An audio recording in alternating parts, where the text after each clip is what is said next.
जय श्री कृष्णा, जय श्री मन्नारायण। दोस्तों, आज आप सुनेंगे श्रीमद् भागवत महापुराण कथा एकादश स्कंद का 17वां अध्याय। इस अध्याय में आज आप सुनेंगे वर्ण आश्रम धर्म निरूपण की कथा। उद्धव जी ने कहा, कमल नयन श्री कृष्ण, आपने पहले वर्ण आश्रम धर्म का पालन करने वालों के लिए और सामान्यतः मनुष्य मात्र के लिए उस धर्म का उपदेश किया था जिससे आपकी भक्ति प्राप्त होती है।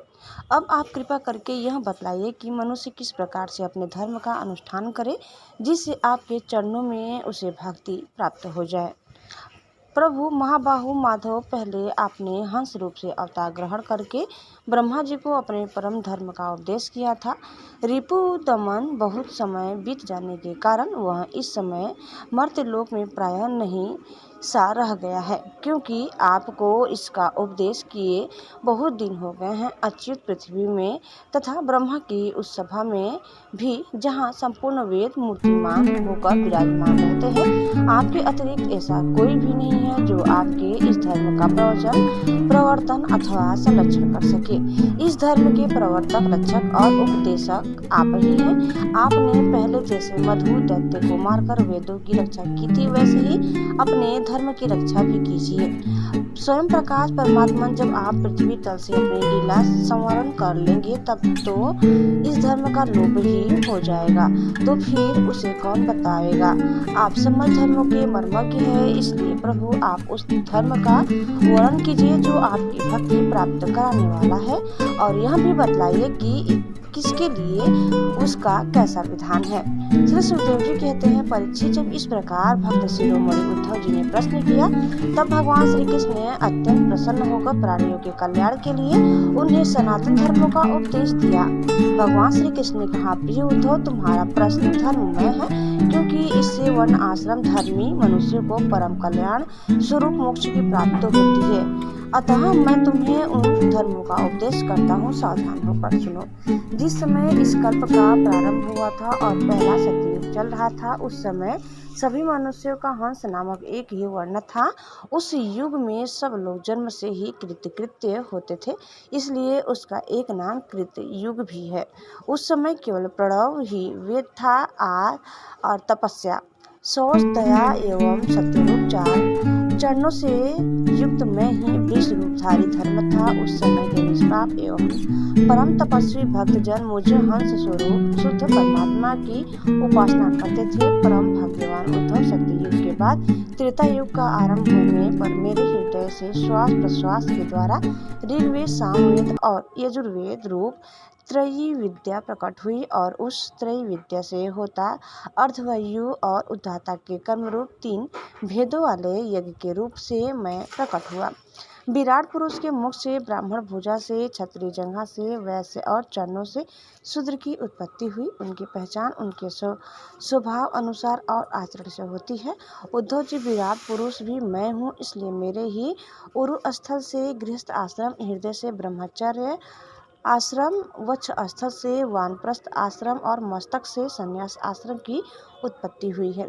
इन वर्ण और आश्रमों के पुरुषों के स्वभाव भी इनके जन्म स्थानों के अनुसार उत्तम, मध्यम और अधम हो गए। अर्थात उत्तम स्थानों से उत्पन्न होने वाले वर्ण और आश्रमों के स्वभाव उत्तम और अधम स्थानों से उत्पन्न होने वालों के अधम हुए। सम, दम, तपस्या, पवित्रता, संतोष, क्षमाशीलता, सीधापन, मेरी भक्ति, ध्यान और सत्य, ये ब्राह्मण वर्ण के आश्रम है। स्वभाव है तेज, बल, धैर्य, वीरता, सहनशीलता, उदारता, उद्योगशीलता, स्थिरता, ब्राह्मण भक्ति और ऐश्वर्य, ये क्षत्रिय वर्ण के स्वभाव है। आस्तिकता, दानशीलता, दम्भहीनता, ब्राह्मणों की सेवा करना और धन संचय से संतुष्ट न होना, ये वैश्य वर्ण के स्वभाव है। ब्राह्मण गौ और देवता की निष्कपट भाव से सेवा करना और उसी से जो कुछ मिल जाए उसमें संतुष्ट रहना, ये शूद्र वर्ण के स्वभाव है। अपवित्रता, झूठ बोलना, चोरी करना, ईश्वर और परलोक की परवाह न करना, झूठ मूठ, झगड़ा और काम, क्रोध एवं तृष्णा के वश में रहना, ये अत्यंत जनों के स्वभाव है। उद्धव जी, चारों वर्णों और चारों आश्रमों के लिए साधारण धर्म यह है कि मन, वाणी और शरीर से किसी की हिंसा न करे, सत्य पर दृढ़ रहे, चोरी न करे, काम, क्रोध तथा लोभ से बचे और जिन कामों के करने से समस्त प्राणियों की प्रसन्नता और उनका भला हो वही करे। ब्राह्मण, क्षत्रिय तथा वैश्य गर्भाधान आदि संस्कारों के क्रम से यज्ञोपवीत संस्कार रूप द्वितीय जन्म प्राप्त करके गुरुकुल में रहें और अपनी इंद्रियों को वश में रखें। आचार्य को बुलाने पर वेद का अध्ययन करें और उसके अर्थ का भी विचार करें। मेघला मृग चर्म वर्ण के अनुसार दंड रुद्राक्ष की माला यज्ञोपवीत और कमंडलू धारण करे।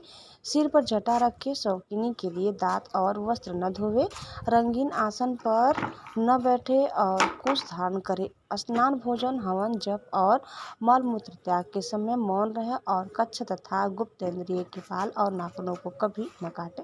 पूर्ण ब्रह्मचर्य का पालन करे। स्वयं तो कभी वीर्यपात करे ही नहीं। यदि स्वप्न आदि में वीर्यपात स्खलित हो जाए तो जल में स्नान करके प्राणायाम करे एवं गायत्री का जप करे।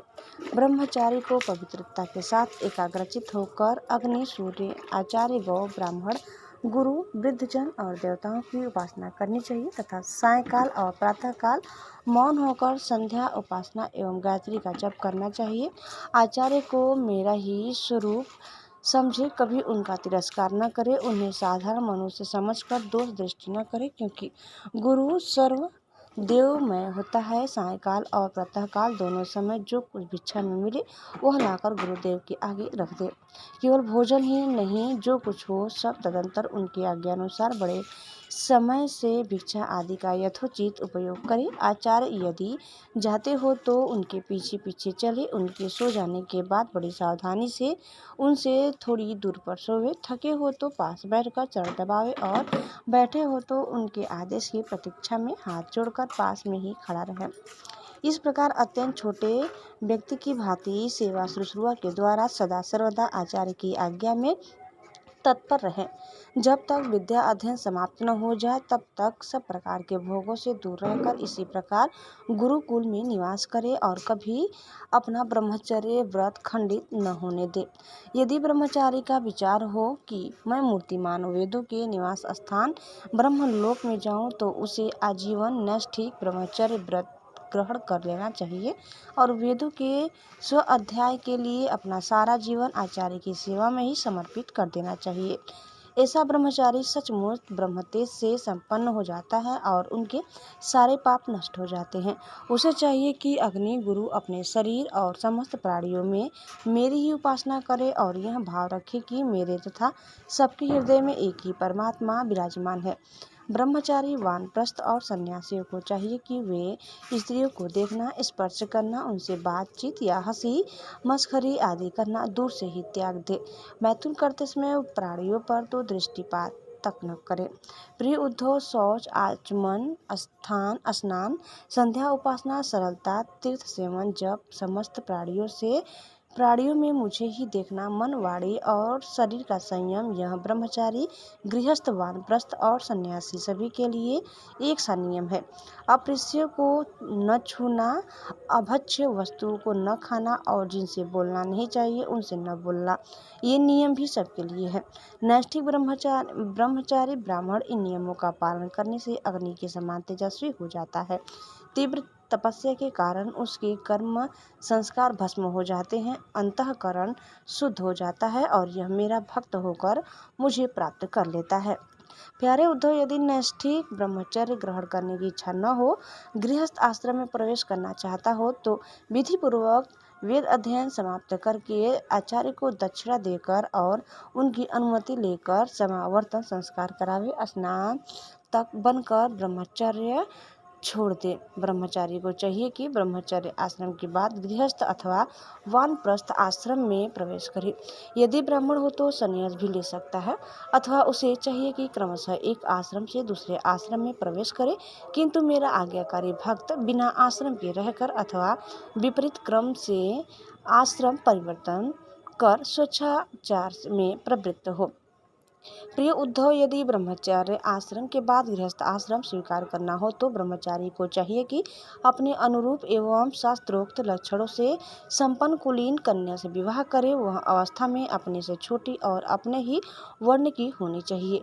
यदि कामवश अन्य वर्ण की कन्या से और विवाह करना हो तो क्रमशः अपने से निम्न वर्ण की कन्या से विवाह कर सकता है। यज्ञ यागादि अध्ययन और दान करने का अधिकार ब्राह्मण, क्षत्रिय एवं वैश्य को समान रूप से है, परंतु दान लेने, पढ़ाने और यज्ञ कराने का अधिकार केवल ब्राह्मणों को ही है। ब्राह्मण को चाहिए कि इन तीनों वृत्तियों में प्रतिग्रह अर्थात दान लेने की वृत्ति को तपस्या, तेज और यश का नाश करने वाली समझकर पढ़ाने और यज्ञ कराने के द्वारा ही अपना जीवन निर्वाह करे। और यदि इन दोनों वृत्तियों में भी दोष दृष्टि हो, परावलंबन, दीनता आदि दोष दिखते हो तो अन्न कटने के बाद खेतों में पड़े हुए दाने बीनकर ही अपने जीवन का निर्वाह कर ले। उद्धव, ब्राह्मण का शरीर अत्यंत दुर्लभ है। यह इसलिए नहीं कि इसके द्वारा तुच्छ विषय भोग ही भोगे जाए, यह तो जीवन पर्यंत कष्ट भोगने, तपस्या करने और अंत में अनंत आनंद स्वरूप मोक्ष की प्राप्ति करने के लिए है। जो ब्राह्मण घर में रहकर अपने महान धर्म का निष्काम भाव से पालन करता है और खेतों में तथा बाजारों में गिरे पड़े दाने चुनकर संतोषपूर्वक अपने जीवन का निर्वाह करता है, साथ ही अपना शरीर, प्राण, अंतःकरण और आत्मा मुझे समर्पित कर देता है और कहीं भी अत्यंत आसक्ति नहीं करता, वह बिना संन्यास लिए भी परम शांति स्वरूप परम पद प्राप्त कर लेता है। जो लोग विपत्ति में पड़े कष्ट पा रहे हैं, मेरे भक्त ब्राह्मण को विपत्तियों से बचा लेते हैं, उन्हें मैं शीघ्र ही समस्त आपत्तियों से उसी प्रकार बचा लेता हूँ जैसे समुद्र में डूबते हुए प्राणी को नौका बचा लेता है। राजा पिता के समान सारी प्रजा का कष्ट से उद्धार करे, उन्हें बचावे, जैसे गजराज दूसरे गजों की रक्षा करता है और धीर होकर स्वयं अपने आप से अपना उद्धार करे। जो राजा इस प्रकार प्रजा की रक्षा करता है, वह सारे पापों से मुक्त होकर अंत समय में सूर्य के समान तेजस्वी विमान पर चढ़कर स्वर्गलोक में जाता है और इंद्र के साथ सुख भोगता है। यदि ब्राह्मण अध्यापन अथवा यज्ञ आदि से अपने जीविका न चला सके तो वैश्य वृत्ति का आश्रय ले ले और जब तक विपत्ति दूर न हो जाए तब तक करे। यदि बहुत बड़ी आपत्ति का सामना करना पड़े तो तलवार उठाकर क्षत्रिय की वृत्ति से अपना काम चला ले, परंतु किसी भी अवस्था में नीचों की सेवा, जिसे स्वान वृत्ति कहते हैं, न करे। इसी प्रकार यदि क्षत्रिय भी प्रजापालन आदि के द्वारा अपने जीवन का निर्वाह न कर सके तो वैश्य वृत्ति व्यापार आदि कर ले। बहुत बड़ी आपत्ति हो तो शिकार के द्वारा अथवा विद्यार्थियों को पढ़ाकर अपनी आपत्ति के दिन काट दे, परंतु नीचों की सेवा, स्वान वृत्ति का आश्रय कभी न कर ले। वैश्य भी आपत्ति के समय शूद्रों की वृत्ति सेवा से अपना जीवन निर्वाह कर ले और शूद्र चटाई बनाने आदि कारू वृत्ति का आश्रय ले ले, परंतु उद्धव, ये सारी बातें आपत्ति काल के लिए ही है। आपत्ति का समय बीत जाने पर निम्न वर्णों की वृत्ति से जीविकोपार्जन करने का लोभ न करे। गृहस्थ पुरुष को चाहिए कि वेद अध्ययन रूप ब्रह्मयज्ञ, तर्पण रूप पितृयज्ञ, हवन रूप देवयज्ञ, काल बलि आदि भूत यज्ञ और अन्नदान रूप अतिथि यज्ञ आदि के द्वारा मेरे स्वरूप भूत, ऋषि, देवता, पितर, मनुष्य एवं अन्य समस्त प्राणियों की यथाशक्ति प्रतिदिन पूजा करता रहे। गृहस्थ पुरुष अनायास प्राप्त अथवा शास्त्रोक्त रीति से उपार्जित अपने शुद्ध धन से अपने भृत्य आश्रित प्रजाजन को किसी प्रकार का कष्ट न पहुंचाते हुए न्याय और विधि के साथ ही यज्ञ करे। प्रिय उद्धव, गृहस्थ पुरुष कुटुंब में आसक्त न हो, बड़ा कुटुंब होने पर भी भजन प्रमाद न करे। बुद्धिमान पुरुष को यह बात समझ लेनी चाहिए कि जैसे इन लोक की सभी वस्तुएं नाशवान है, वैसे ही स्वर्ग आदि परलोक के भोग भी नाशवान ही है। यह जो स्त्री, पुत्र, भाई, बंधु और गुरुजनों का मिलना जुलना है, यह वैसे ही है जैसे किसी ब्याहों पर कुछ बटोही इकट्ठे हो गए हों, सबको अलग अलग रास्ते जाना है।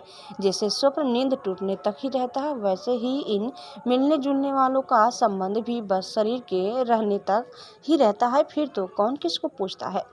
गृहस्थ को चाहिए कि इस प्रकार विचार करके घर गृहस्थी में फंसे नहीं, उसमें इस प्रकार अनासक्त भाव से रहें मानो कोई अतिथि निवास कर रहे। जो शरीर आदि में अहंकार और घर आदि में ममता नहीं करता, उसे घर गृहस्थी के फंदे बांध नहीं सकते। भक्तिमान पुरुष गृहस्थोचित शास्त्रोक्त कर्मों के द्वारा मेरी आराधना करता हुआ घर में ही रहे, अथवा यदि पुत्रवान हो तो वानप्रस्थ आश्रम में चला जाए या संन्यास आश्रम स्वीकार कर ले। प्रिय उद्धव, जो लोग इस प्रकार का गृहस्थ जीवन न बिताकर घर गृहस्थी में ही आसक्त हो जाते हैं, स्त्री पुत्र और धन की कामनाओं में फंसकर हाय हाय करते रहते हैं और मूर्तावस्थ स्त्री लंपट और कपड़ होकर मेरे के फेर में पड़ जाते हैं, वे बंध जाते हैं।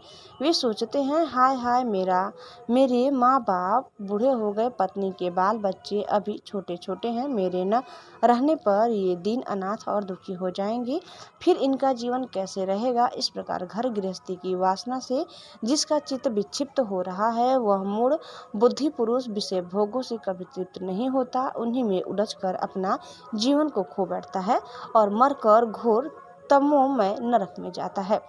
तो दोस्तों, इस प्रकार कथा यही समाप्त करते हैं। उम्मीद करते हैं कि आपको हमारी आज की कथा जरूर पसंद आई होगी। कैसी लगी कमेंट करके बताइए। चैनल में नए हैं तो प्लीज़ लाइक शेयर और सब्सक्राइब करना न भूलें। धन्यवाद। जय श्री कृष्णा, जय श्री मन नारायण। एक बार प्रेम से बोलिए श्री बांके बिहारी लाल की जय।